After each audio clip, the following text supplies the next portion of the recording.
Car Connectivity Consortium. So a bunch of smartphone vendors, a bunch of car manufacturers and head unit manufacturers, or the infotainment unit manufacturers, coming together to create a global, open, interoperable technology standard for how to connect the smartphones into the car and use them safely while driving.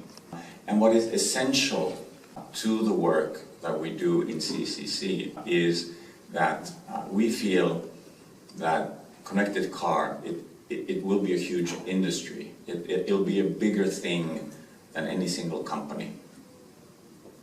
Therefore, the technology standard that enables all this should not be a control point for any single company, but a genuine industry solution with equal rights of access, how to drive the development forward and how to drive the implementation.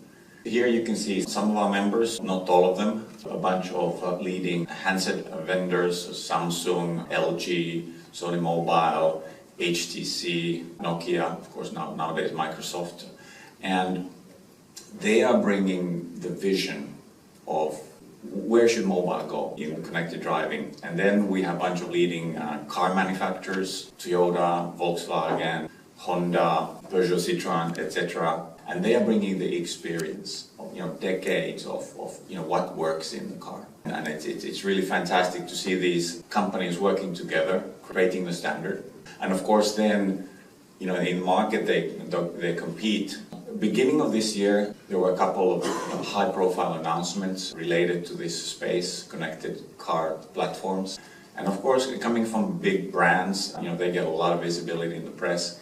At the same time, our member companies are shipping MirrorLink products. Toyota, Volkswagen, Honda, Peugeot, Citroën, they're all shipping MirrorLink cars today. So this is very much real. This is here and now. From the beginning, it has been designed to maximize the interoperability between smartphone and cars. It is the only connected car solution or technology which is operating system agnostic. So it doesn't matter what software you run in the phone. It doesn't matter what software you run in the head unit. It doesn't matter what brand of a phone or what brand of a car you have. That's our industry vision, is that it's open. So just like the consortium, anyone can join to impact the future development of the standard. In the same way, the MirrorLink standard is open. Anyone can implement that in their phone, in their head unit, in their car. That it is free of charge. There is no royalty to be paid to CCC. There are no licensing fees for MirrorLink as a technology. Really, the point of MirrorLink is enabling the industry to make a sustainable, profitable industry out of connected car by using a common communication platform. So we're using standard technologies such as Wi-Fi, USB. We don't want to reinvent the wheel by introducing auto technology, and that's it. We want those devices, whether it's the head unit for the car or the smartphone, to be tested in an independent third-party lab. And that ensures that yes, it is really following the standard, it will work correctly. The overall goal, of course, being the happy consumer who is online and who is connected, and we are enabling that, but at the same time, we cannot forget the responsible driving. We cannot increase the workload of the driver and bring distraction to the driver. And the apps, they also, car context, smartphone apps as such do not work. So we have design guidelines how to make the apps work safely in the car. But then for the app developers, when setting such requirements, we need to be very transparent and kind of guide them through what is needed from them. Phone apps are designed so that you look at the app. I was in the subway the other day, and I'm fairly tall, so I could see the whole train car, and half of the people are like this. Throughout the journey, they were looking at their phone, they were fiddling with your phone. Now, this is not the way you drive a car. So in addition to the technology standard, MirrorLink, how does the phone and the head unit talk back and forth, just as essential for MirrorLink is the driver distraction. And we have these layers. An app that is not certified, it will be not shown on the display. And might appear that we're blocking having apps in the car, but that's not the case. We are enabling having apps in the car.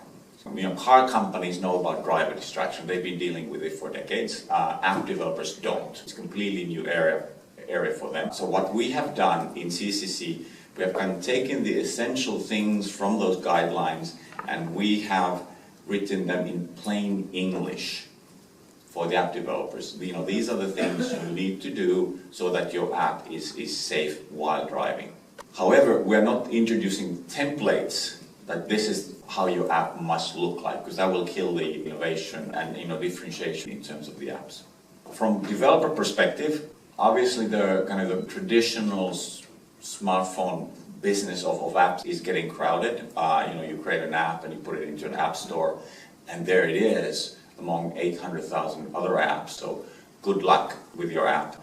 Also for the developers, all this stuff, the APIs and the guidelines, free of charge, so no cost for them. The one thing that developers really love about MirrorLink is there's no SDK. The app runs native.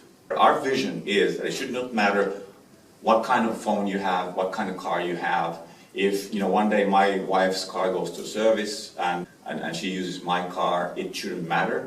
If my son borrows my car and has a different brand of a smartphone, it shouldn't matter. Consumers should have freedom of choice, for fundamental connectivity like this. And they should also have peace of mind. If 2 years down the road, I change the brand of my phone, I change the brand of my car, the services I love and grown to use in the car should not disappear. Doing open industry standard, this we feel is the right way to go. Then the competition and the differentiation happens on a completely different level.